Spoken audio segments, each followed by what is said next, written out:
Introducing the all-new 251 electric range at Hugo Luna Motors. See our Peugeot E2008, now available in electric.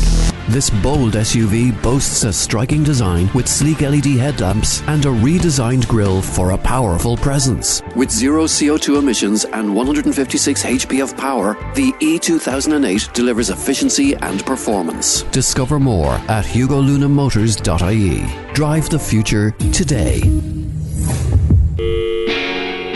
Saturday View with Sally-Ann Barrett. With thanks to Lumcloon Energy, pioneering innovation, powering progress. LumcloonEnergy.com.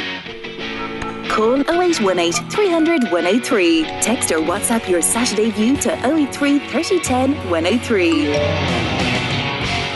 Well, you're listening to the Saturday View on Midlands 103 with me, Sally-Ann Barrett, and coming up on a very special show today on International Women's Day, we hear the stories of some of the great women of the Midlands who have blazed a trail. Mount Mellick's finest singer-songwriter Emer Dunn will be here for a few songs and a chat. And ahead of an International Women's Day event in Athlone later, we'll be hearing from the Menopause Hub Academy on why there's much more that can be done for women.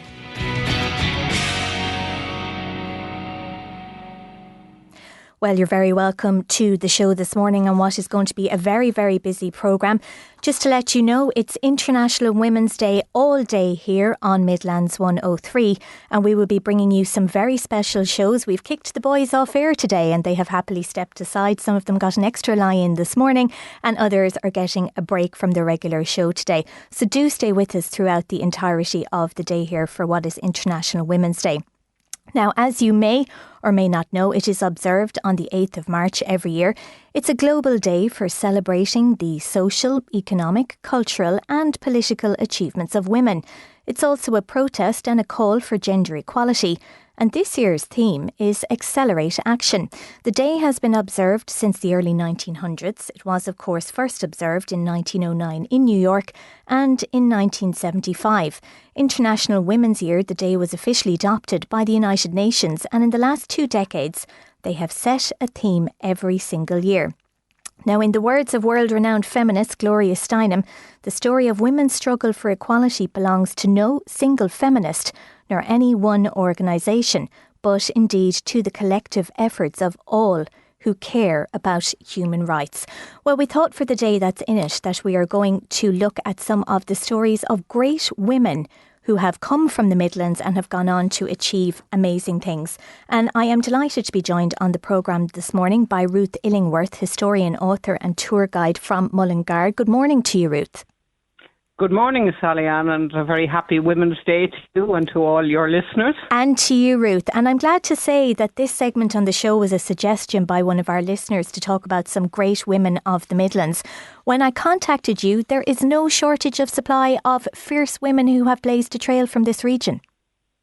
Oh, absolutely, yes. I mean, the 3 counties of Westmeath, Laois and Offaly have produced many great women over the centuries, still continue to do so today across all fields of Irish life, and it's great to remember them all and to honour them all on this day.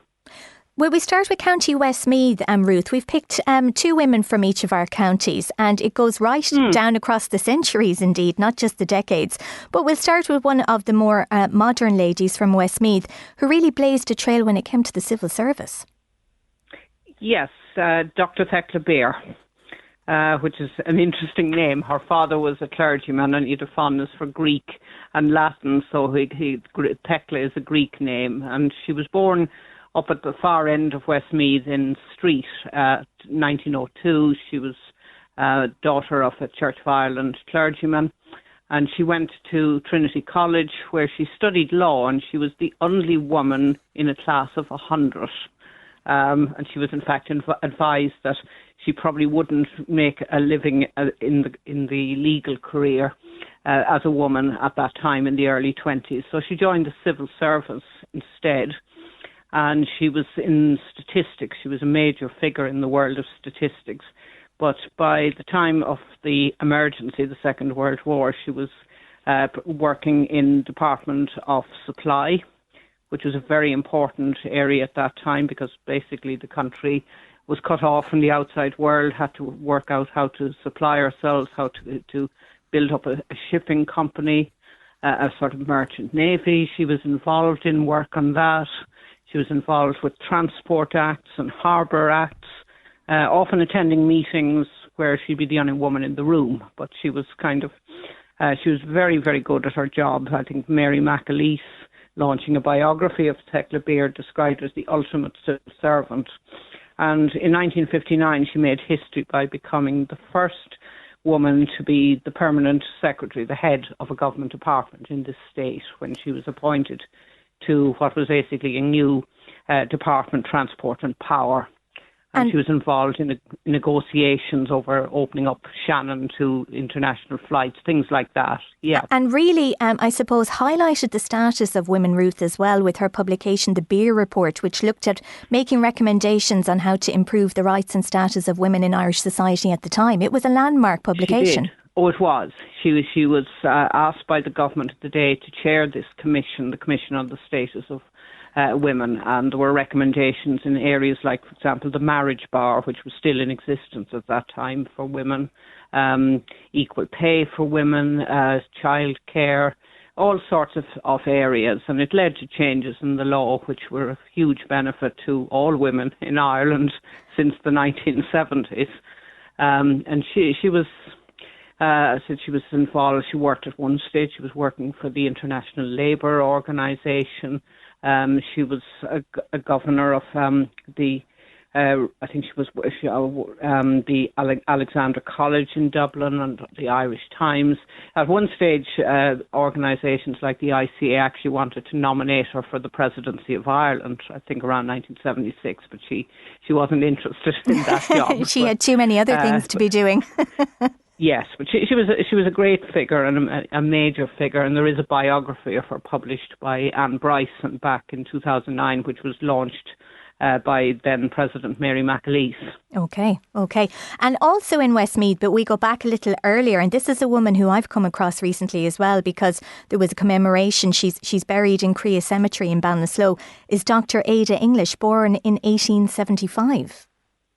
That's right. She was actually born in Kerry, but when she was very young, her family moved up to Mullingar. Her father had a pharmacy business in Mullingar, and he was also a town councillor. And she was one of the first female doctors to qualify in Ireland. I think there were only about 13 or so women doctors in the whole of Ireland at the time she qualified, around 1903. And she worked in psychiatric medicine, which was a particularly rare place to find women at that time. She was a lecturer at Galway University in medicine, and she spent most of her career in Ballinasloe in what is now called St. Bridget's Hospital, but was then known as the Connacht District Asylum. And she eventually became the resident medical supervisor for that hospital. And she was very strong nationalist politics, which I think she got from her father, and she was one of the founding members of Common Amon. She was medical officer to the volunteers in Athenry during Easter week in 1916, when there was fighting in the Athenry area. During the War of Independence, she was actually imprisoned in Galway jail. And then she was a member of the second Dáil, elected in 1921 to represent the National University of Ireland. She opposed the treaty and she lost her seat in the 1922 election. But she remained involved kind of in Republican politics for a few years after that. And she was, in her work in mental health, she was pretty forward-thinking and progressive. She introduced occupational therapy into the hospital. She used to bring the patients out to visit the cinema and for walks outside so they weren't locked away from the community.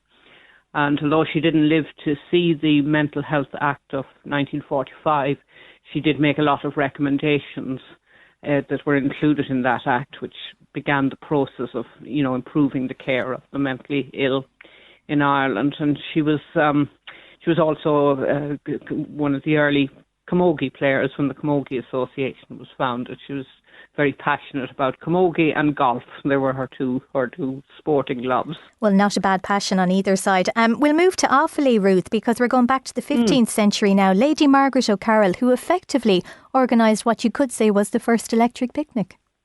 Exactly, yes. She was a pretty powerful figure in medieval Ireland.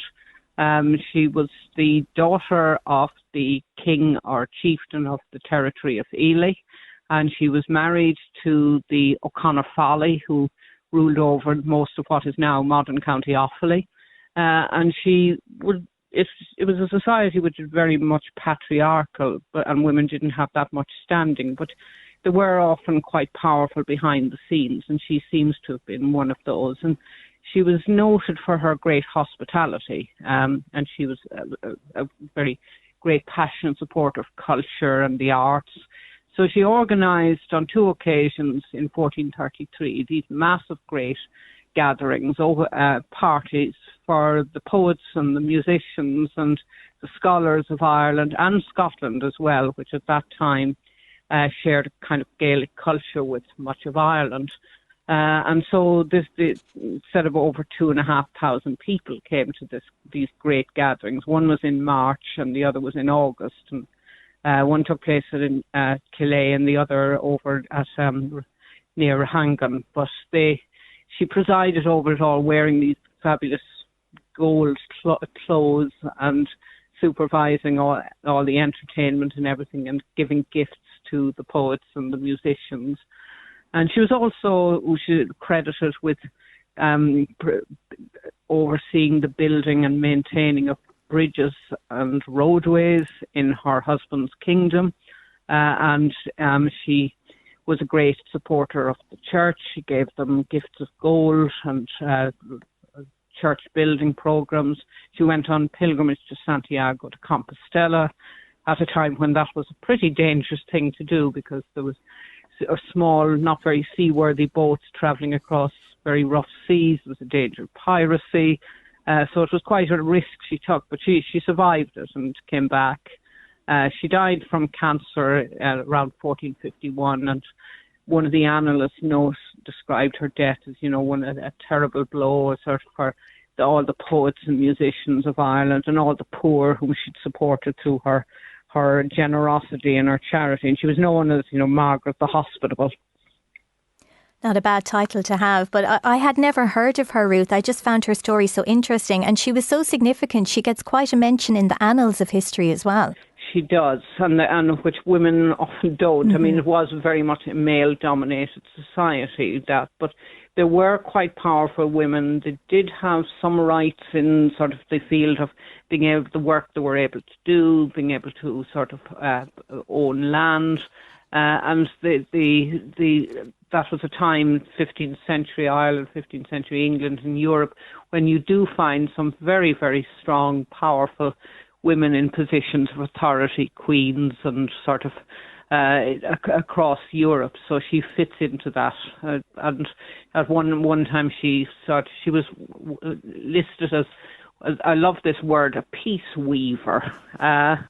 So at a time when her family, her husband was at war with what was described as the English of Meath, she went up to Trim Castle and managed to negotiate the release of some Irish hostages being held in the castle in return for some English prisoners that her husband had taken in war. Finally, Ruth, we might go to County Laois if that's okay, because you wanted to highlight Lucy Franks and her significant contribution, a leading figure in what was such an important, I suppose, cultural organisation, the Irish Country Women's Association. That's right, and Lucy Franks, I think, has a roadway or a roundabout named after her now around Portlaoise. She was born 1878 around Mountrath. She was one of the early members of what was originally known as the United Irish Women, set up in 1910, which became the Irish Country Women's Association in the 1930s.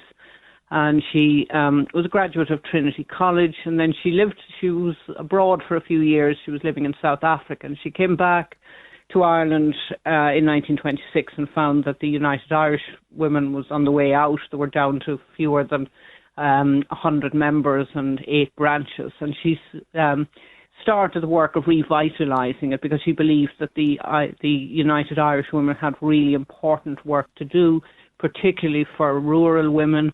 So she began to organise them to have classes and to encourage people in skills like sort of even basket making and food production, and paid, the women being paid for the products they were producing. And she was central to getting them into the RDS spring show. They had a stand there. She was a member of the RDS, so she was able to get the United Irish Women ICA into the RDS spring show. And then, along with Muriel Grehan, set up the country shop in Dublin, including a very popular and successful restaurant, which allowed for the sale of the produce being created by the women of the ICA around the country. And the ICA has been such an important organisation for rural women, some urban women too, but particularly rural women across Ireland in the 20th century. And she was also involved with the association, the World Association of Country Women, which is found in more than 80 countries worldwide. She was one of the founding members of the Association of World Country Women, and she was the president of the ICA from 1940s and early 50s. And while she was president, she was involved with the plans of setting up what became on Greenon there, the ICA College and Summer School in County Louth, which is still going strong today. And she was made an honorary life member of the ICA when she retired as president of the organisation. But I said the work the ICA has done has been so immensely important for women in Ireland, and I think all Irish women owe Lucy Frank a huge debt of gratitude for basically saving the organisation from going out of existence in the 20s and making it the amazing and powerful organisation it is today. Absolutely, a trailblazer indeed. Ruth Illingworth, historian, author and tour guide from Mullingar, thank you so much for joining us on the programme this morning.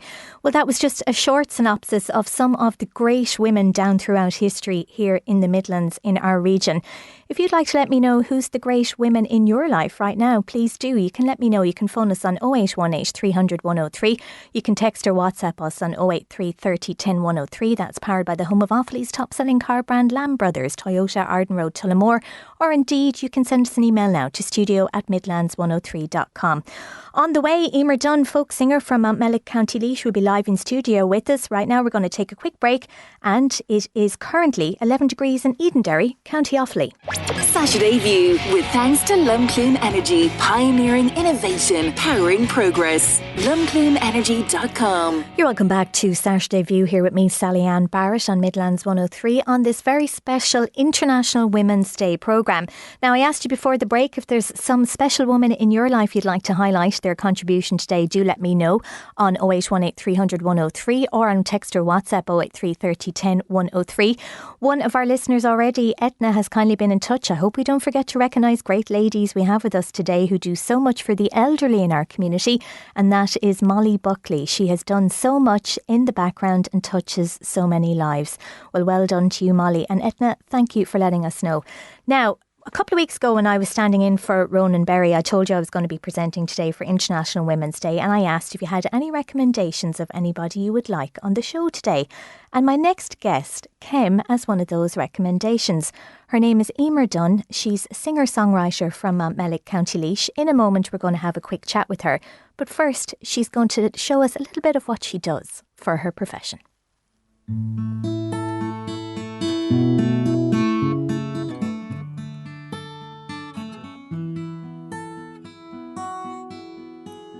As we gather in this chapel here in old Kilmainham, I think about these past few weeks. Oh, will they say we fade from our school days? They have told us we must yearn for liberty.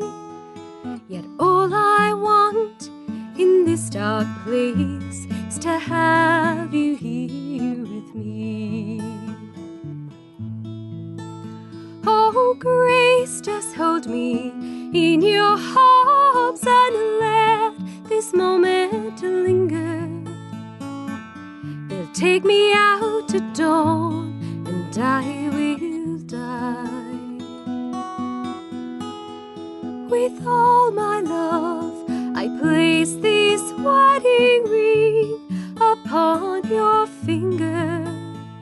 There won't be time to share our love, for we must say goodbye. Now I know it's hard for you, my love, to ever understand the love I have for these brave men, the love for my dear land. And as Porry called me to his side down in the GPO, I had to leave my own sick bed. To him I had to go. Oh, grace, just hold me in your arms and let this moment linger. They'll take me out at dawn and I will die. With all my love, I place this wedding ring upon your finger.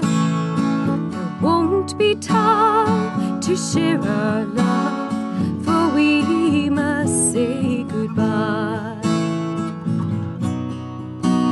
Now as the dawn is breaking, my heart is breaking too. This May morn, as I walk out, my thoughts will be of you.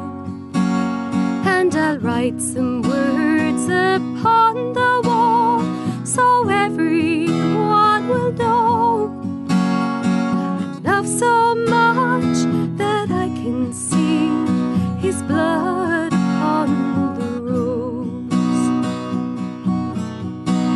Oh, grace, just hold me in your arms and let this moment linger. They'll take me out to dawn and I will die. With all my love, I place this wedding ring upon your finger. Won't be time to share our love, for we must say goodbye. There won't be time to share our love, for we must say goodbye.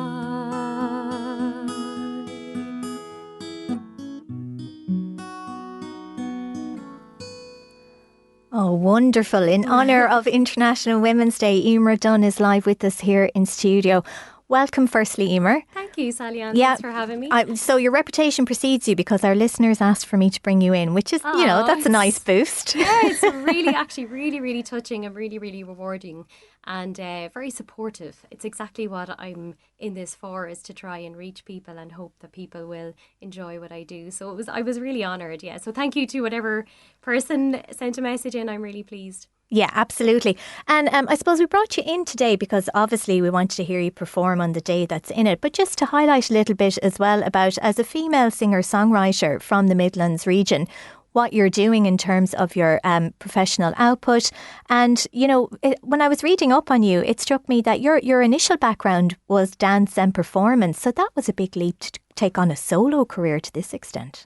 Yes, it was. And it was a little bit scary because I come from a background that doesn't have anybody in the music industry. So it was a little bit daunting in that prospect, you know. But I actually had a great upbringing where I had Irish dancing and music to the forefront in my home house and in my hobbies, I suppose, and pastimes. Drama as well was very big.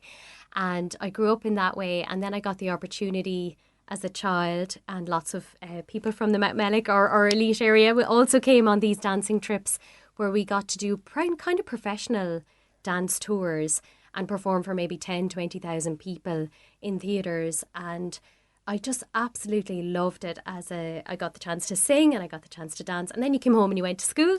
Yeah, back to normality. Back to normality. And that's the way the industry is too. You'll have your big times and your quieter times. And it was just always there that I just had to, it was like I don't feel like myself when I'm not singing and not performing and not doing this. So yeah. And the influences then in terms of being an Irish folk singer. So what was the background in terms to what you grew up listening to? So my grandparents on both sides loved music, and particularly folk music. On my dad's side, I sadly didn't get to meet my grandparents, but I believe my grandfather was a wonderful singer and very fond of folk music and folk songs and how they tell stories and have a lot of history in them. And then on my mum's side, my mum was from Leitrim, and again in her household, my grandfather was part of a duo where he played an accordion. I had uncles who played fiddles, and they were in a band, and they also sang as well, and big into folk music. And then I myself, my parents also had a love for music. They enjoyed other types of music too, like musicals and modern music, but it always kind of came back to the folk music. And if you were in the car, that's what you would be listening to. The CD would be in and the Furies would be on and the Dubliners and all of that. So I grew up with that. Yeah, they're the stories of our country, really, our history. They really are. And I think I've realised more, you know, as an adult, you listen more to the lyrics and more have a better understanding of the history behind them. And so a song like Grace, for example, is such a powerful song, a love song, but also a song about a woman who, you know, survived, had such resilience and was there in a time of, you know, quiet, I suppose, courage, in a time of great turmoil, and made such great standing for her and other women at that time, for the women of the future. So that's why I picked it for today. But they carry that history forward in a different way. So I think that's really special. So what does life look like now for you at the moment? How busy are you? Is there new material? Is there touring? What's the plan? Yeah, so life has been amazing for me over the past few years. I've done 3 of my own theatre tours around Ireland in arts theatres. And I've also had the pleasure of performing with the Furies in 2023 and 2024 on their tour. And I got to sing in amazing venues that I wouldn't yet get to on my own, like Cork Opera House and Vicar Street and the INEC, and that's all been amazing. And then I had the opportunity to go to Australia with the High Kings in the summer, and that was just fantastic altogether, phenomenal time. And now I'm at the stage where I'm doing new releases and I'm planning my next tour, and I was actually liaising with venues already yesterday and the day before, so a new itinerary will be going up on my website very soon. I know I definitely have one in Dublin in October, but we're going back out, kind of continuing the same path, but progressing. I'll be releasing more music, doing more shows, hopefully more festival gigs as well. And yeah, just continuing to grow and expand as much as I can. And it's a constant learning curve for me too. I do all the work behind the scenes at the moment. And as I said, I don't have anybody in that industry, so I've been learning along the way, but just working really, really hard and progressing as much as I can. Yeah, but there's bonuses to that too, because you get to be your own master of events as well. So you're kind of planning your own schedule and you're managing that workflow for yourself. If it doesn't burden you too much, we might get a second song, if that's okay, while you're in the seat. Anyone who is looking for any further details, it's emerDunn.com, isn't it? emerDunn.com, EMER Dunn.com is my website. And then on social media at Emer Dunn Singer on all of the social medias except for Facebook, where I got hacked and had to start again. So if you can join me on Facebook, I'd love it. It's at Emer Dunn Singer Official on Facebook, just to get a new page started. Okay, tell us about the second song you're going to do. We've got about 3 minutes. Yeah, so I'm going to sing Red is the Rose. This is a song I sang in the Helix. It was one that gave me an All-Ireland title, and I suppose just a big moment that got me kind of venturing out and gave me the confidence to go and do this as a career. So I'll sing you out with this one today, and maybe the listeners will sing along with me as well. Emer Dunn, Irish folk singer from Montmellick in County Laois. Happy International Women's Day.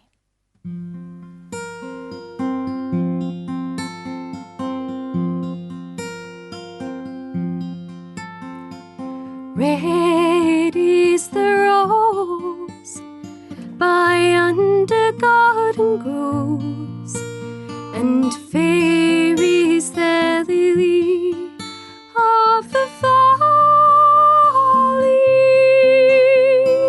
Clear is the water that flows from the boy, but my love is fairer than any.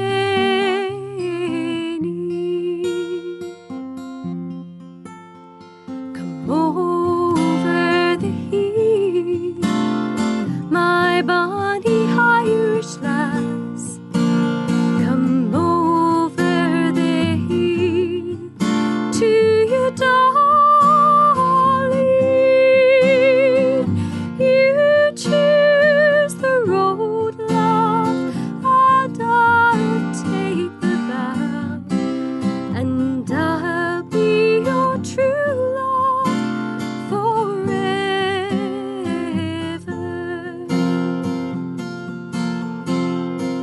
Red is the rose by under garden grows, and fair is the lily of the valley. Clear is the water that flows from the boy, but my love is fairer than any.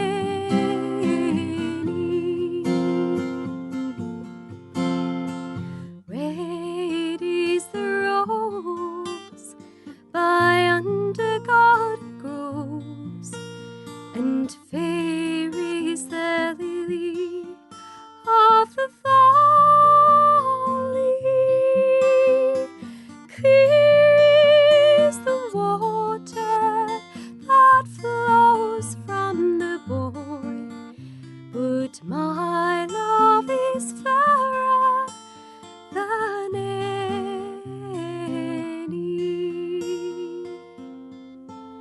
Emer Dunn live in studio with us here on the Saturday View. Emer, thank you so much. An absolute pleasure to have you in studio for International Women's Day here on the Saturday View. We are going to take a quick break.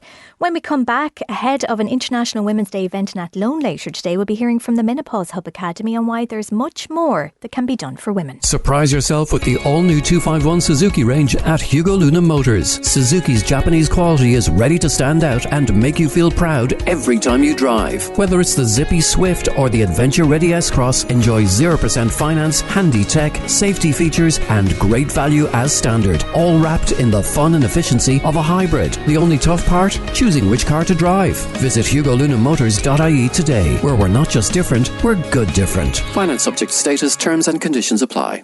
Saturday View, with thanks to Lumcloon Energy, pioneering innovation, powering progress. lumcloonenergy.com. Well, you're welcome back to the Saturday View here on Midlands 103 with me, Sally Ann Barrett. We're bringing you a very special International Women's Day programme here, and programming all throughout the day here on the station is taken over by the ladies, so do stay with us right through until the very end. This is, of course, with thanks to Comfort Keepers, who are sponsoring us here on the Saturday View this morning. Now, some of you have been in contact with us on 0818 300 103, or you can text or WhatsApp on 083 30 10 103. One of our listeners has been in contact to say, today Trina Murray from Moat becomes the president of the LGFA. Trina has given 30 years to ladies football. She comes from a family steeped in GAA. Great to see a woman get this prestigious job. Well, now, indeed, Trina Murray sounds like a woman that we need to speak to here on the Saturday View, so do leave that with me, listener. Also, another texter has been in contact with us, speaking about Ruth Illingworth, who was with us at the start of the programme. That, of course, great historian who took us through some of the stories of women from the Midlands who have blazed a trail down through the years. This texter says, I would include Ruth in the great women of the Midlands. Her lectures and talks are amazing. Well done again, Ruth. Indeed, she is a mine of information. If you have anything you'd like to let us know about or highlight a particularly great woman that's in your life today on International Women's Day, do let us know. Text or WhatsApp 083 30 10 103. Powered by the home of Offaly's top selling car brand Lamb Brothers Toyota, Arden Road, Tullamore. Now, later this afternoon, women from across the Midlands will gather in Athlone for a very special celebration of International Women's Day and the incredible contribution that women make. Esker House Domestic Abuse Support Service will host a panel of inspiring speakers to discuss some of the issues which impact women the most. One of those issues that will be centre stage at the event in the Sheraton Hotel in Athlone later today is the impact of menopause. And for more on this morning on Saturday View, I'm joined by Grania Schmitz, who is the Education and Training Advisor or Head of Customer Services for the Menopause Hub Academy. Good morning to you, Grania. Good morning, Sally-Ann. Thank you so much for joining us on the show. You're going to be one of the speakers at the event today. I suppose no surprise that the subject of menopause is one of the key issues which will be discussed at the event today. But recently, I suppose, when we think about it, it's only in recent years that this has come to the fore. I remember the Liveline programme where women from across the country started ringing in. Until recent years, it's something we haven't discussed enough. It certainly is, and I'm delighted to be here today, and I'm delighted to be going down to Esker House, because it's amazing to be celebrating women's worth and embracing their power. With regards to menopause, absolutely, it was pretty taboo up until, I would say, kind of Joe Duffy kind of broke the mould on it. He really helped take the taboo out of it. There still is a stigma, obviously, but we are making progress.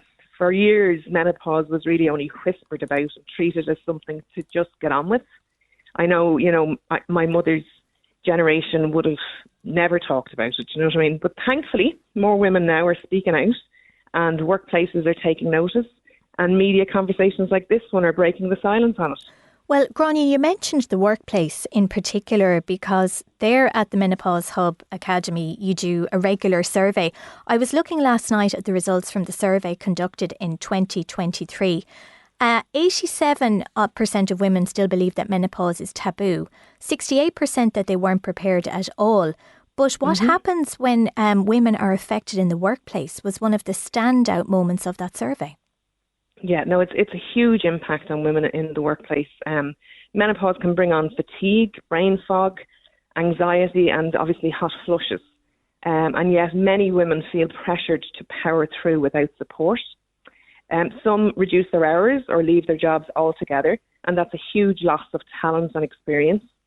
So workplaces really have a responsibility to help in this situation and to put in policies and allow for employees to be able to access information and to develop a culture where women feel comfortable speaking up and speaking about it. Simple accommodations like temperature control or quiet spaces or training.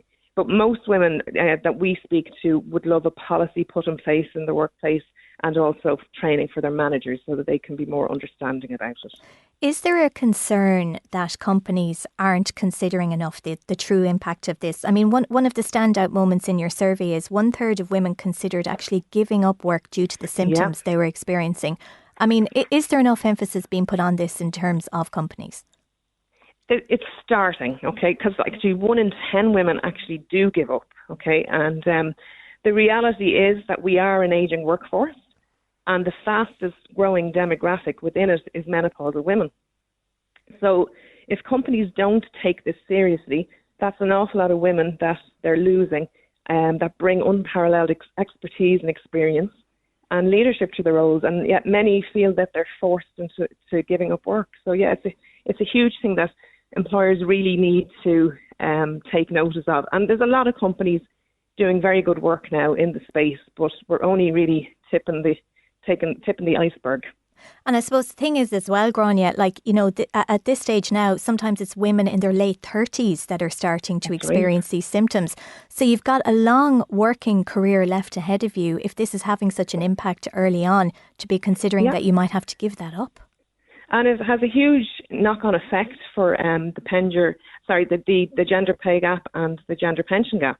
And our doctors, when they're speaking to women on a day-to-day basis, the types of things they say to them is, look, I used to be able to work late, I'd go to the gym, I had energy for my family, and now just getting through the workday feels like an achievement.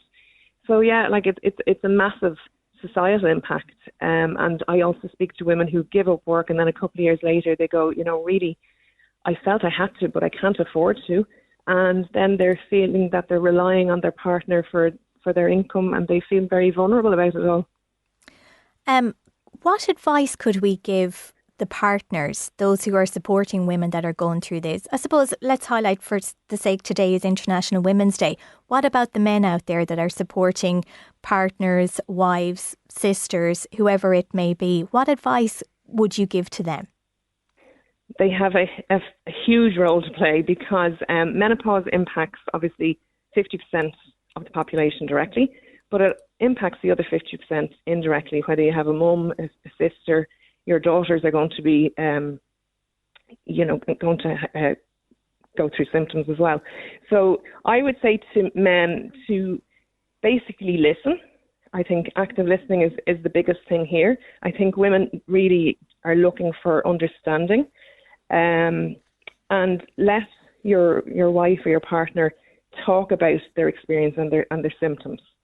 But we actually recently did an event with Irish Rail, who are 88% male workforce, and it was incredible. We had a full male panel discussion about menopause and how it impacts the men. And also, like the men, one man spoke out, which I thought was very, very, what would you say, like he spoke about how he felt his wife had stopped loving him. So like it has a huge impact. It has a massive impact on relationships. And they say it's in the age of menopausal years is the time that there's a huge increase in divorce rates. And a large percentage is initiated by women. Okay. And finally, Grania, we were promised free HRT. No sign of it just yet. Not yet, no. So look, Loretta Dignan, who's our CEO, and there's another woman who I'd actually like to celebrate today. She has been campaigning the government for free HRT for a long time. I think it is coming. It's still a major issue because there's delays, and many women are being given different types of HRT, which wouldn't be the one that they'd normally be on, and that's causing problems. But there's a shortage. Like HRT can be life changing for some people, and helping with symptoms like anxiety and joint pain and sleep issues. It's just there is a massive shortage on it. Yeah, and it's one we'll absolutely have to watch this space on in terms of when that actual free scheme will come in. Okay, Grania, I'm going to let you go because I know you're preparing for that event later today in Athlone. Grania Schmitz from the Menopause Hub Academy. Thank you for joining us in the programme this morning. And that is a great event that will be underway there between 3 p.m. and 8:30 p.m. for International Women's Day. It's hosted by Esker House Domestic Abuse Support Service in the Sheraton Hotel in Athlone. Maria Walsh MEP will be speaking, Sarah Gillespie, the CEO and founder of Rinka, as well as Tara Rafter, the navigation coach, and Grania, who you heard there from the Menopause Academy. I'm almost out of time here, but some of your messages to the Saturday View this morning. This texter says, congratulations to the Queen of Midlands 103, Nellie Duncan, and all the princesses doing a fantastic job today. I won't disagree with you. Nellie Duncan runs the show here on a Saturday morning, listener. Let me tell you, I'm only new in the door here, and already I can see she is the woman that you need to go to get things done. So thank you, Nellie, for all of your help anytime I'm here. She's an absolute joy to work with. And one of those women we'd like to highlight here on International Women's Day on Midlands 103. Another texter says, beautiful singing there from Emer Dunn from Mount Mellick. Great to hear her on the programme this morning. Indeed it was, listener, and she did two beautiful tracks for us, Red is the Rose and Grace. If anybody missed them, you can listen back on our social media channels and on our podcast channels as well.